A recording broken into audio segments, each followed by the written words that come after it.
Hello guys, nabis ko nga pala mag-Erika Pinedas boys. Gusto nyo ba yun? Char. Gabi na nga pala niyan guys, natural. Nakita nyo naman eh. Madilim na. Balik na lang tayo sa normal boys. Kasi baka sabihin nyo na naman gaya-gaya ko kay Ate Erika Pineda. Huy, totoo naman talaga. At dahil nga, hindi ako nakapag-skate kanina guys. Kasi busy ako kanina makipaglaro sa mga kaibigan ko. Kaya ngayon ko lang naisipan mag-skate. Wala ka lang kalaro, bata makulit eh. Oh, muntikan ka pang matumba. At kumikidlat-kidlat niya na yan guys, baka uulan na. At nagpa-practice nga pala ako ng backwards. Para kaya ko nang bumamba mag-isa nang walang hawak. At hindi ako nakontento dito sa street namin. Niyaya ko si Mami umakyat sa court. Kasi gustong-gusto ko dun mag-skate guys kasi pantay ang kalsada. Huy, paulit-ulit, alam na nila yun. Maaga pa naman yan guys, mga 7 o'clock pa lang yan. Kaya wala pang curfew kasi 10 o'clock yung curfew dito. At pagdating ko nga pala guys, wala na bata. Siguro nagsiuwian na sila.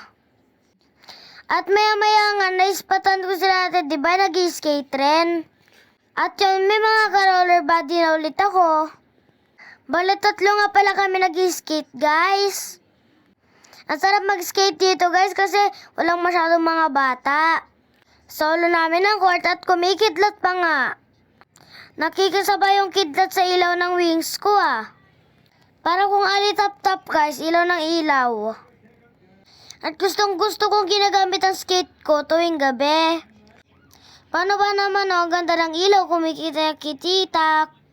Kitang-kita ako sa dilim guys. Matagal-tagal din ako nag-skate dyan guys. Si Mami nga pala videographer ko guys, nakabantay lang. Hinahayaan niya lang ako mag-skate. Kasi kung wala dito si Mami, madilim eh. Bakit si Mami ba yung ilaw, Char? Ibig sabihin kasama ko si Mami.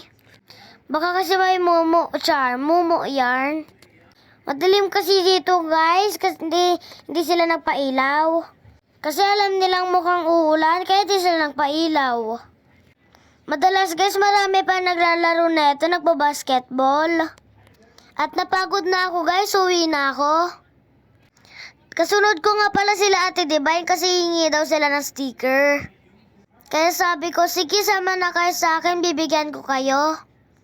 Kayo guys, sinong gusto nyo sticker, comment down below. At yan guys, bumababa na ako na lang mag-isa. Kasi dati pag bumababa ako, nagpapahawak pa ako. At yan guys, binigyan ko din mga kaibigan ko ng sticker. At syempre, tuwang-tuwa sila. Shoutout sa mga ate ko, kuya.